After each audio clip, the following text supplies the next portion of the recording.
Examen final de enero de 2015 de Farmacia de Alcalá de Henares. Vamos a proceder a la explicación de la segunda pregunta, donde me dicen que el tratamiento con nitrito de sodio en presencia de clorhídrico exceso a temperatura baja, 0,5 grados, de estas moléculas: benzilamina, parametilanilina, N-metilanilina, NN-dimetilanilina, detallando el mecanismo de la reacción con la parametilanilina, que es una amina primaria.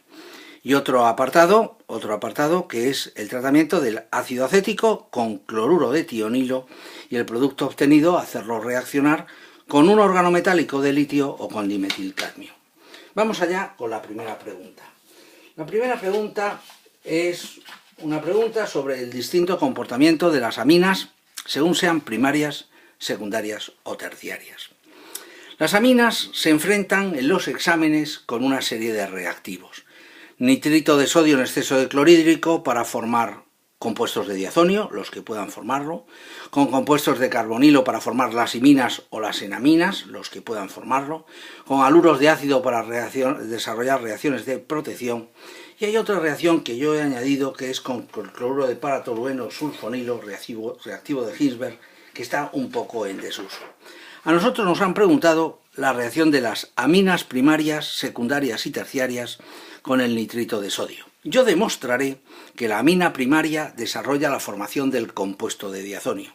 La amina secundaria desarrolla los primeros pasos de la reacción y por tanto se encasquilla en la formación de un N-nitroso compuesto de estructura oleosa, de color amarillento y parece ser que con propiedades carcenígenas. La molécula de amina terciaria, como no puede hacer la reacción en el nitrógeno, lo que hace es formar una sustitución electrofílica aromática y desarrollar la reacción en la posición para. Bueno, este es el comportamiento de las aminas frente al nitrito de sodio en exceso de clorhídrico a baja temperatura. Las aminas que ellos me dan son las siguientes. La primera, una amina primaria, pero no aromática, es la benzilamina. La molécula de benzilamina con nitrito de sodio en exceso de clorhídrico desarrolla un compuesto de diazonio completa y absolutamente... Y un momentín que tengo que atender una llamada telefónica. Completa y absolutamente inestable, que se descompone de manera fulminante. No logra estabilizar la carga y por tanto se descompone, dando lugar a cloruro de bencilo, por ejemplo. Si el disolvente es agua, pues podría formar benzol. Si te dan una amina primaria, como es la parametilanilina que me preguntan, los pasos para transformar la amina primaria en la correspondiente sal de diazonio son los que siguen, los siguientes. Generamos el ion nitrosilo-nitrosonio, que es con el que se desarrolla realmente la reacción. Y vamos formando primero el N-nitroso compuesto, que hace una tautomería y se transforma en el benceno diazohidróxido, y el benceno diazohidróxido se transforma en la sal de diazonio. Esto lo tenéis en un tutorial, creo yo, que os he hecho y donde se puede ver perfectamente. La amina primaria da la sal de diazonio. La amina secundaria, que es la segunda molécula que me ponen, la N-metilanilina, no puede hacer todos los pasos que hace una amina primaria. Por tanto, hace los pasos que puede y se queda encasquillado en la formación del N-metil N-nitroso anilina. Este es el compuesto que se forma.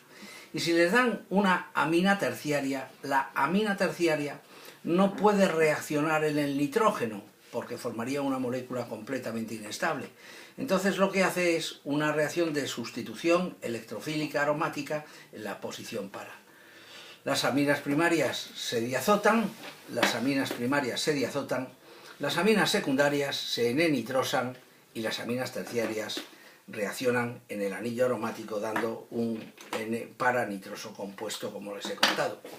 Teníamos otra pregunta, y la otra pregunta que tenemos me dice que trate el ácido acético con cloruro de tionilo, que lo hagamos reaccionar con cloruro de tionilo y el compuesto resultante con unos organometálicos.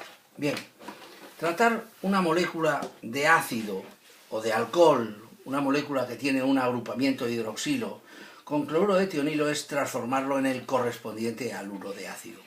El haluro de ácido es el derivado de ácido de más reactividad, el que tiene más reactividad. Les recuerdo que la escala de reactividad en los ácidos y en los derivados, la escala de reactividad que hay que comprender es la siguiente.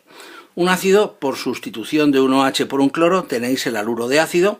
Por pérdida de una molécula de agua entre dos ácidos tenéis el anhídrido.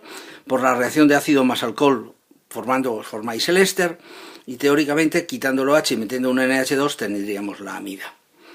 Están ordenados por reactividad. Les recuerdo la facilidad tremenda que hay para que un compuesto de arriba se transforme en un compuesto de abajo por un simple proceso de adición e eliminación.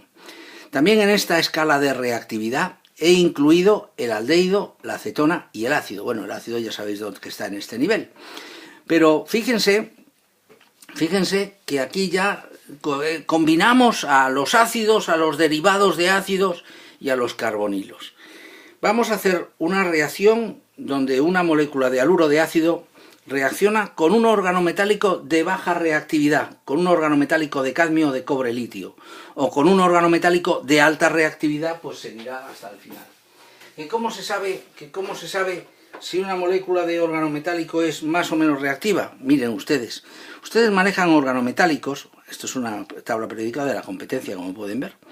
El átomo de carbono genera una carga negativa, aquí está el carbono, compensada por un metal. Por ejemplo, lo más usual que utilizan ustedes es magnesio. El enlace tiene características muy iónicas, porque el metal está muy a la izquierda de la tabla periódica. Todavía tiene más características iónicas y por tanto más reactividad los organometálicos de litio. Si ustedes necesitan o quieren empezar a manejar organometálicos de baja reactividad, se deben acercar hacia el carbono con el metal, deben elegir metales para que el enlace no sea tan iónico, sino que empiece a predominar las características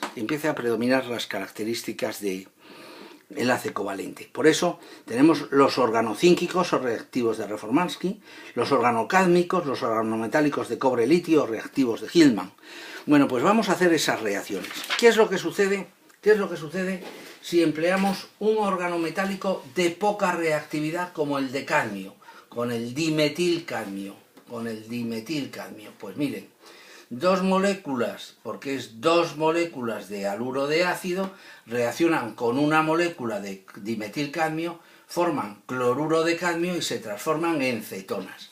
Y las cetonas que acabamos de obtener no tienen reactividad suficiente para trabajar con el organocádmico en cuestión.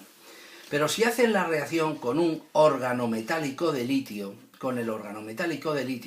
que es la siguiente reacción que tenemos que hacer, estamos enfrentando a un haluro de ácido a un organometálico de reactividad máxima.